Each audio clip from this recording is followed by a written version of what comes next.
Hello friends, good morning, जय जगन्नाथ, नमस्कार। आज ब्लॉग को स्वागत करुच्ची मु ऋतु। सांग माने मु तो गाधे पाधे पूरा रेडी हो आपण मानकर हृदय प्रणाम। ता सहित बहुत सारा भल पाइबा आशा करे आपण मानकठारू बहुत सारा स्नेह श्रद्धा एवं भल पाइबा आपण मानकर सपोर्ट। तो सांग माने चलतु जीवा रोसई घर को। रोसई घरे मु आज बनाऊँगी चितौ चकुली। सेटा आपण मानक सामने इच्छा है अधीन रे चितौ चकुली खाइबा पाई। तो सांग माने मु एठी अरुआ चाउल को बाटिकी रखी देइची। ता सहित कड़े पूरा रेडी कर देइची। आउ नड़िया कोरेकी रखी सारी माने खरड़ी की भी रखी सारी। चलतु बर्तमान स्टार्ट करवा। तो मु कड़े देहरे चितौ चकुली बनाऊँगी। तो टावा देहरे भी बनइले हम। देखु केते सुंदर भाव हो जाइए। तो इच्छा है कहीं कि जानी चितौ चकुली खाइबा पाई।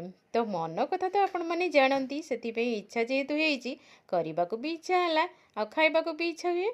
तो सांग माने चितौ चकुली आपण मानकु केमती लगे निहाती भाव में कमेंट बॉक्स रे कमेंट करने द्वारा मते सपोर्ट करेंगे। आपण मानकर सपोर्ट रहिले मु पुणी न्यू न्यू वीडियो नहीं आसबि। तो आपण माने जेउ माने भी मो वीडियो रे कमेंट दउछंती निहाती भाव में मु भी आपण मानक आईडी को जिबे आपण मानक वीडियो रे भी कमेंट देबी।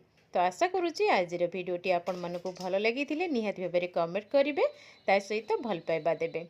तो देखु ये मोर सबू चितौ चकुली हो जाइए। रोची नमस्कार, पुणी देखा भी आउ गोटे वीडियो रे। से जाए आपण मानकर भल पाइबा आपण मानकर सपोर्ट आशा रे मु रहिली ऋतु। समस्त को बहुत सारा भल पाइबा आपण माने एते भल पाइबा दउथिबारु मु आपण मानक पाखरे चिर ऋणी।